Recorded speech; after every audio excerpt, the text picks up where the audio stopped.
Hey, what's up, Blog everybody? Welcome Talk to another edition. Radio. What's up, everybody?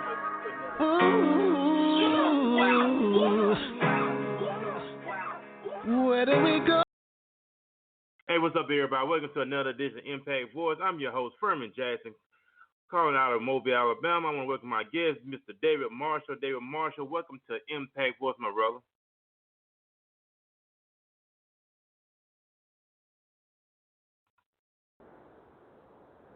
What's up, baby? What's up? What's up, baby?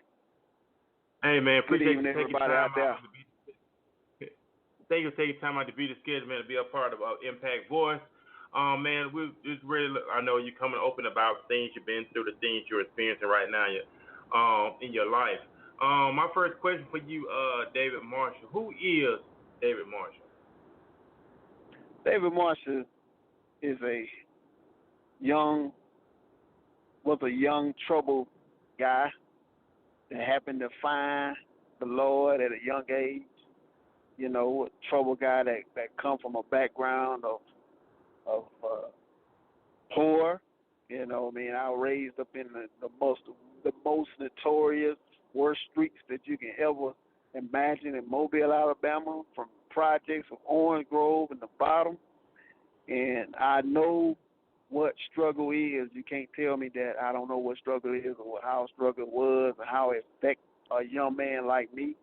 But I did not know in the midst of all the struggles and the hard times of my life, I did not know I had so much talent. My talent was buried in all of that, my behavior problems and things that I was going through. I'm going to be a little brief about it. I'm not going to tell a whole life story right now. But, you know, I'm a man of many talents. I'm a man of a great woman, queen. I have 3 kids, which I am actually 4 kids. I'm sorry, I have 4 kids. One is my stepdaughter, and I have 3 biological children, which I have 3 girls and 1 boy, and I'm just so happy. I'm 36 now, happy to see 36 years. Just made 36 this year. It's 2018. I'm so excited about turning another number because I was labeled as this person will never see that age, and I'm grateful that I have that. And that's who basically a little synopsis who I am. You know, I'm a man of many talents, many things I know how to do. I mean, I'm a carpenter by trade. I DJ, man, you name it. I'm not going to go to all that, but, you know, I do. I got my hands in a whole lot of things, you know. Awesome, good stuff. My next question is, when did you give your life to the Lord? Well, as we say, I was raised in the church. You know, when I was a young boy, Mama, she didn't make me per se go to church. Well, I'm going to take that back. She kind of made us go to church. You know, Mama, you know, she didn't want us to stay at home. We couldn't stay at home by ourselves. We were young, so we had to go to church. I don't think she, per se, made me go to church. But I felt something in church. You know, I always had this feeling. My behavior problems, man, I took it at church. You know, I was bad at church as well as school. And when I went to church, I gave them hell at church as well. I gave them hell at school. But let me tell you something. I was in church, but I sensed and felt the real love. I don't know what happened. You know, now we don't, now church, you don't really see that genuine. I remember I had a lady got in her van. I left the church and go home. The older lady, I don't know, her name is Bassett. I'll never forget, this is at True Vine Missionary Baptist Church. It was a Baptist church. I love that church. I miss that church. I miss the pastor, late Howard Johnson. He was an awesome pastor, man. He was Baptist, but this lady, she showed so much love to me. Even I was doing what I was doing, I ain't want to hear what she got. Nobody wanted to say, I didn't want to hear them. I went to church, I would act up. You know, I remember one time I walked out of church. I think this was a turning point in my life because this lady got in her van, got in the church van, and she came after me. She said, son, you know, you don't need to do that. And I was crying on the inside. You understand what I'm saying? That love, I think those people were showing me so much love. And I think what it is that they got that why they love me this way. And I think it drew me. You understand? When it was drawing me then, and all the messages, it was getting in my. I didn't understand what the preacher. He hoop and holler, but he was still a good man. You understand? I didn't understand what he was saying, but he was hooping holler. But I saw Jesus. You understand what I'm saying? Through all that, and I think one time I went in. We had a prayer room inside the Baptist church. And I remember myself going to that prayer room, and I went and I got on my knees and I said, I don't know why I was going to that prayer room. I think I was in my teenage years, because I think I stopped going to church when I was young. I stopped going to church, and I was placed in a group home, and I wanted to go to church. So I told him to drop me off to church. I went to church for a wrong reason. I had a girlfriend. I was looking for this girl. Understand? I ain't gonna say her name. She might be listening. But I think she's married now, so it's all good. I'm saying I was looking for her. That's why I went back to that church, that Baptist church I was like. We had something going on, and I went and I met her, and I started going to church because of her. I was looking for her. But that God used that, you understand? He used that for his advantage to draw me in. So I went, and I got on my knee. I started going to the prayer closet. Nobody didn't make me. It wasn't no make thing. It was something I wanted more. Because in the Baptist churches, you ain't had like speaking in tongues and all that stuff. They ain't believing all that. It was a real dead church. I mean, but the people had the lifestyle of Christ. I'm not saying you could feel the presence of God within the love of people. They was actually living as Christians. You know what I'm saying? Versus what you kind of counted today. So I was in that church, and I wanted more. I don't know what made me pray that. I just went in there and said, man, God, I want more. I'm tired of living like this. I know it's more to this, just going here. And from there, by a couple years later, when I was going to Murphy, I was trying to do worldly rap. Okay, I'm just trying to tell you how I really got saved. Now, I was actually going after God then, but then when I, like a couple years after that prayer in that closet, I think God started answering my prayers and putting people in place. Actually, one of my friends that I met in Murphy, when I was going to Murphy High School, they used to have prayer around the fountain and stuff like that. He was hosting all that. But I was trying to do worldly rap. They had a talent show that I was going to do worldly rap while he, and he invited me to this thing. He said, man, I want you to come to this little talent show. And I did, and he was a gospel rapper. I didn't know at the time. But then when I went, I saw both of them, and his name Doran and Joseph. They was gospel rappers, but I ain't never seen gospel rap in my life, man. I was like, whoa, they doing gospel rap, and it was so far beyond what I ever thought. I ain't never thought and seen gospel rap a day in my life.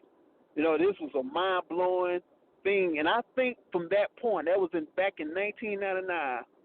That's when I became saved and began to go after, because I got around these guys, these young guys that's living for the Lord, and these people I grew up on. I bumped into the streets when I was out there in the streets smoking weed and doing things I had no business doing. I remember Darwin back in the day used to shoot up downtown at McDonald's, and now this dude saved. I remember the other guy that went to Murphy. How I ain't know him, but I don't think he was a street guy like that. But he was now he's saved, and that kind of encouraged me, because I know the dude Darwin Petway, how notorious he was in the streets, and for him to give his life over to God, that made a very impact my life. This back in 1999. Man, I was just so. I think that's what my turning point in my life in 1999, and when I actually got around these guys, and my life began to drastically change real quick. That's okay. Awesome. My next question is gonna be, how did you They just try to tell me how you got started in gospel rap. When you got into gospel rap, what motivated you to start putting out gospel rap music here in Mobile? Went back to 1999 when I met these guys, which I knew all my life, half of my life, and to see them being transformed by this. I did not never know I had a talent like I had. I mean, I was playing around. I didn't never know I had any type of music capability for it because I was so bad and hard headed, running the streets, doing things, robbing and stealing and cutting up in school. And I was so in the dark because I didn't know that I was so talented. I didn't never sat down. When I got put in a group home, I discovered my music because I was placed in the group home for my behavior problem. So I went to the group home. When they put me in St. Mary's group home, I began to find out who I really am, find out my talents. I'm gonna be like I used to go into the chapel. They had it's Catholic. So I used to go in there and start playing the piano. I said, wow, and I started developing and finding out my gifts in music. And by me hanging around them, I used to freestyle and know the crap I was saying. I used to get up on the stage with them, but they write their music. I ain't never used to write. I used to get up on there just freestyle. So I didn't know how to write rap music. I didn't know how to write it. I was still learning, but the gift, it seemed like God. I say this now.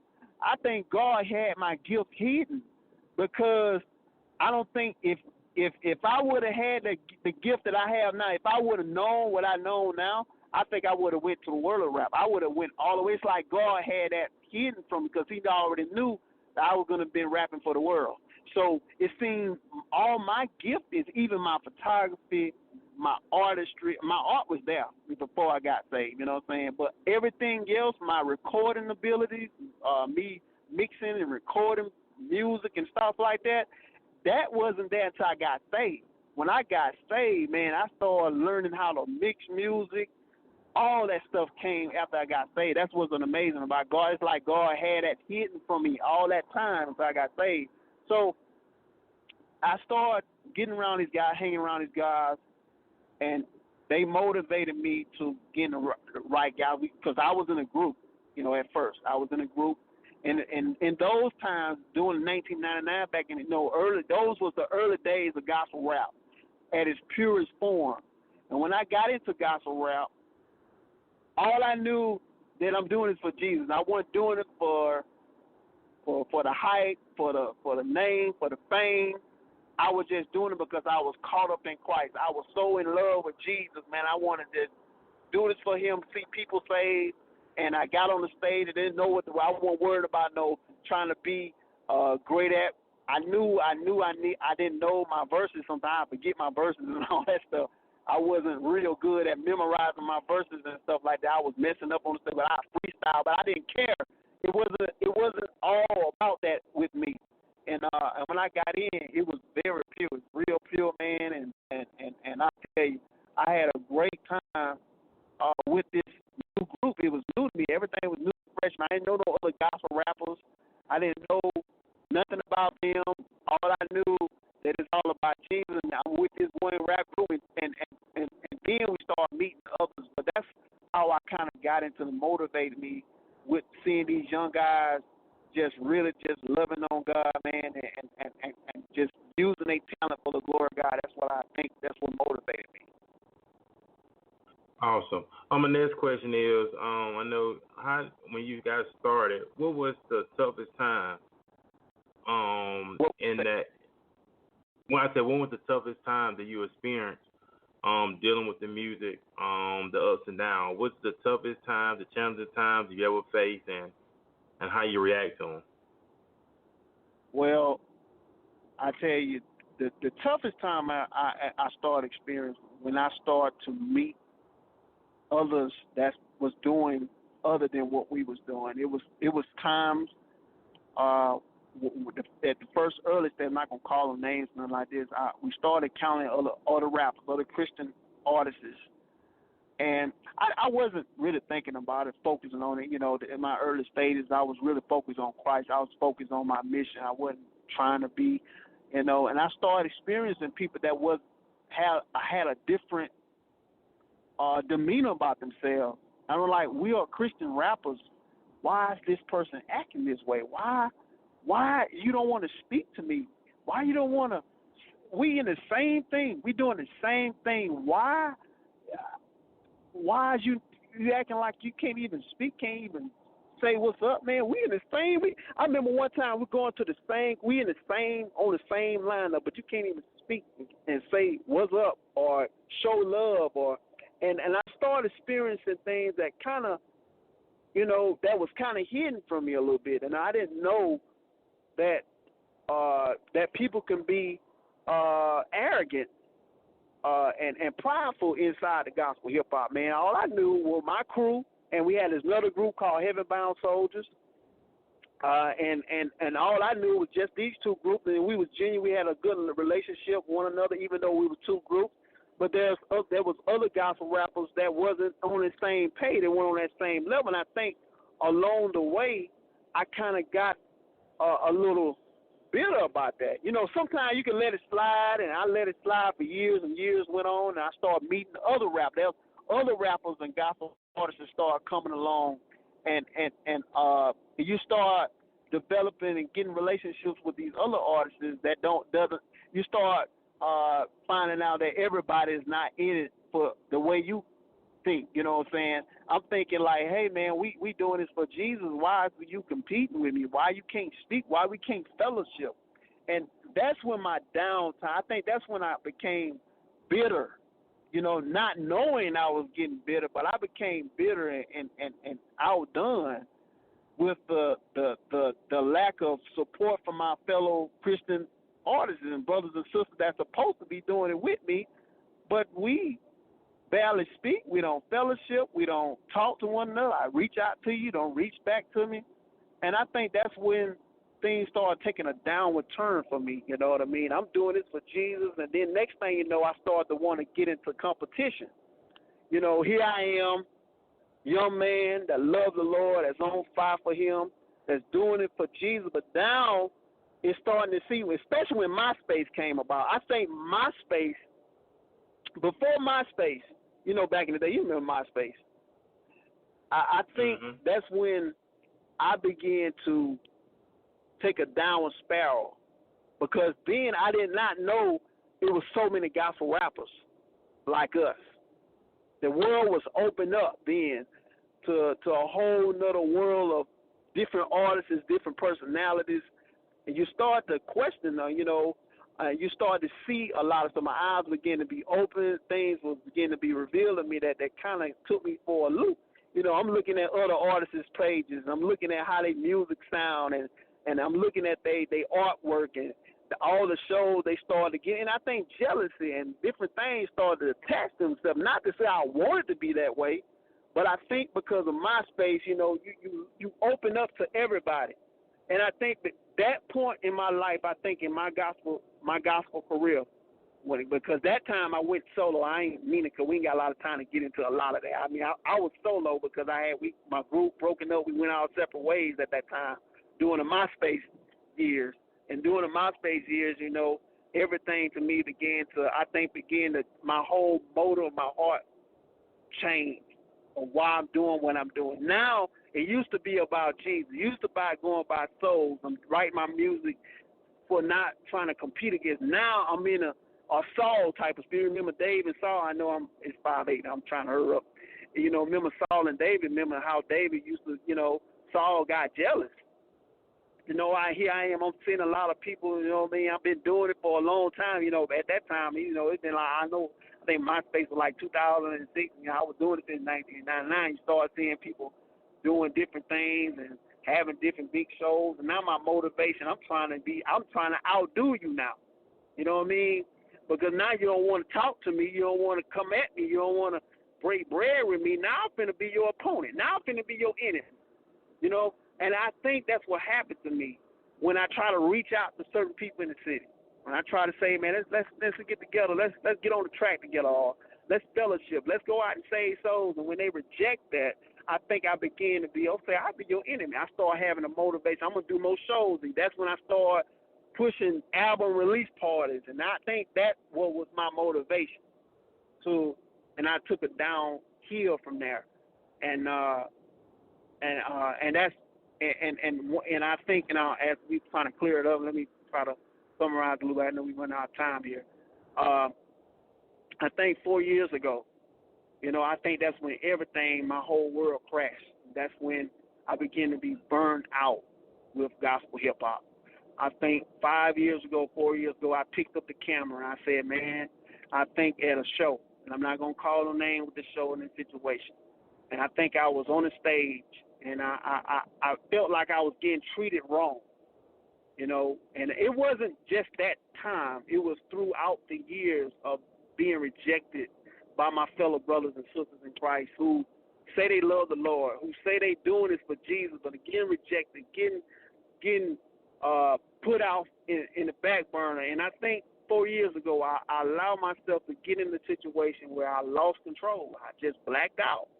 And I think what happened that night, I think that was a turning point forever for me. I left gospel rap alone. I said, I'm no more. I'm not going to be out here fighting people and doing this and being bitter, because this thing well, no, let me shut up. You go ahead and say, I'm sorry, man. I know we're running out of time now. Give me silence, Oh, you all good, man. This is what it's all about.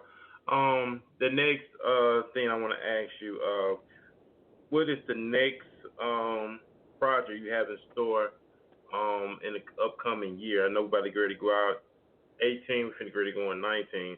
So what other projects you got coming up? Oh, man, I'm excited about this new EP I'm working on. And I think this new EP is called Crucifixion.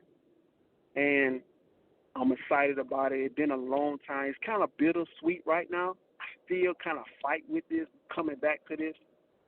But I think it's necessary. It's not about nobody else. Yes, I've done some crazy stuff. I admit that. I sat down, and in my years of sitting down and being behind closed doors now, I know I've learned a lot now.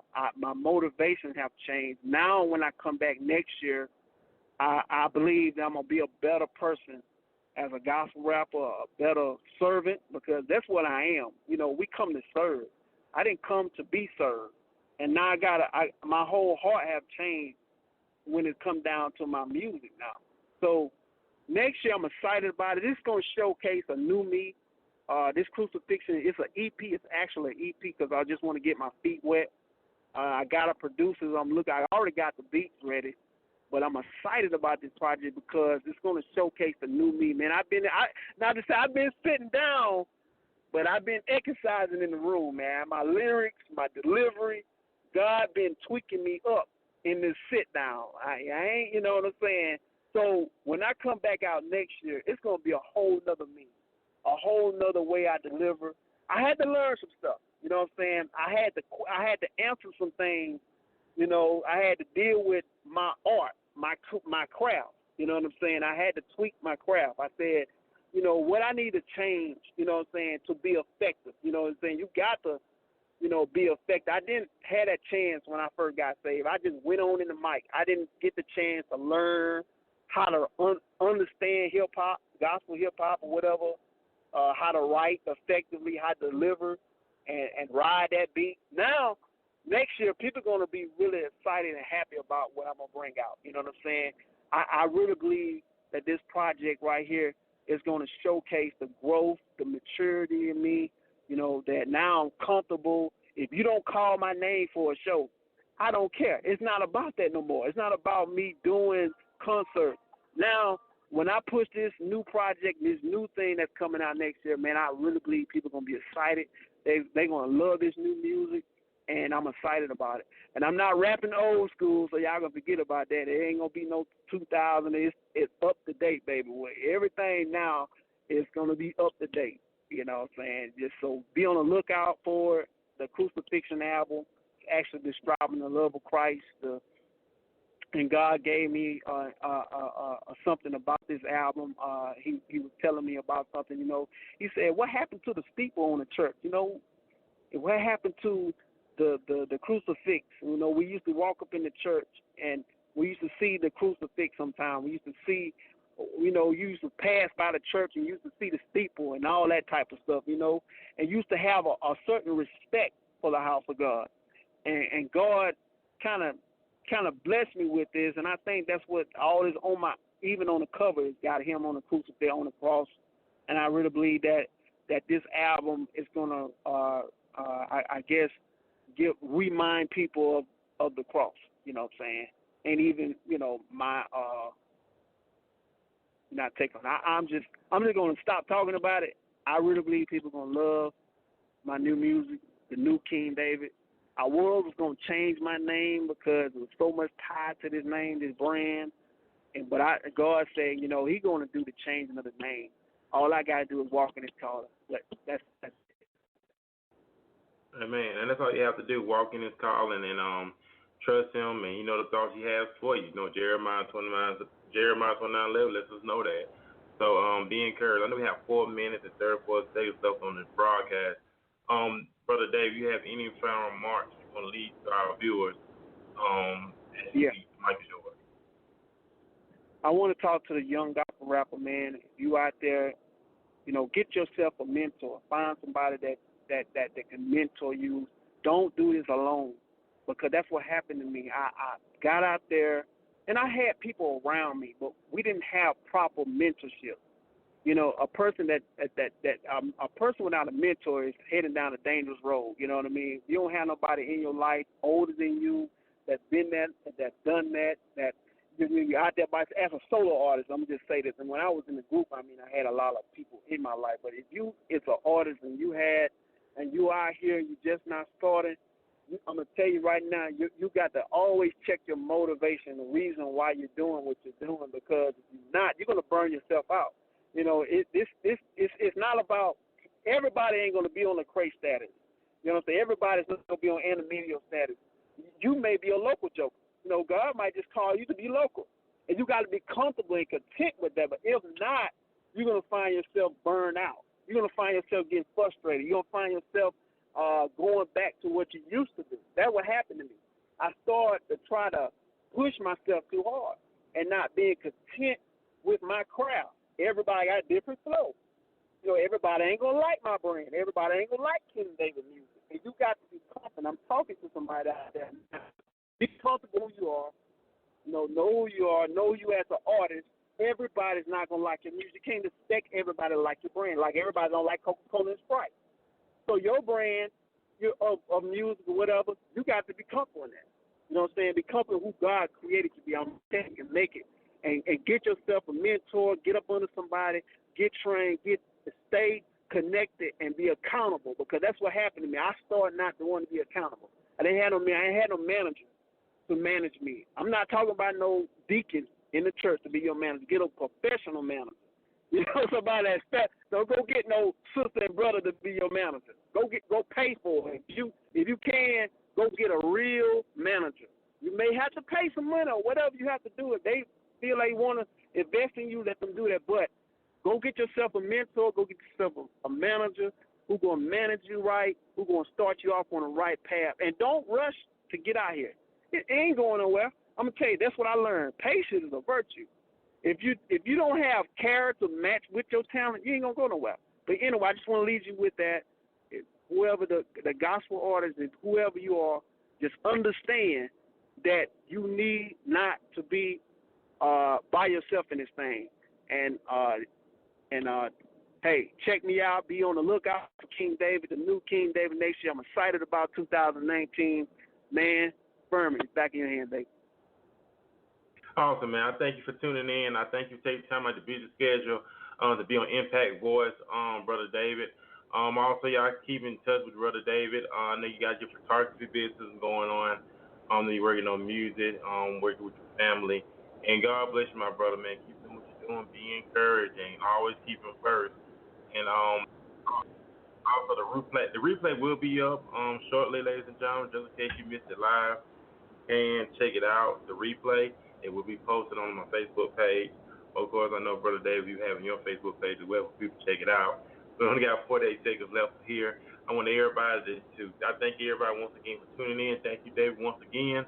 Take time out, man, to be a part of the broadcast. I do appreciate you. Amen. Amen. Also, man, y'all have a great Monday evening. Enjoy your family. Enjoy your friends. Enjoy this weather here in the city of Mobile. We'll see you next time. Peace.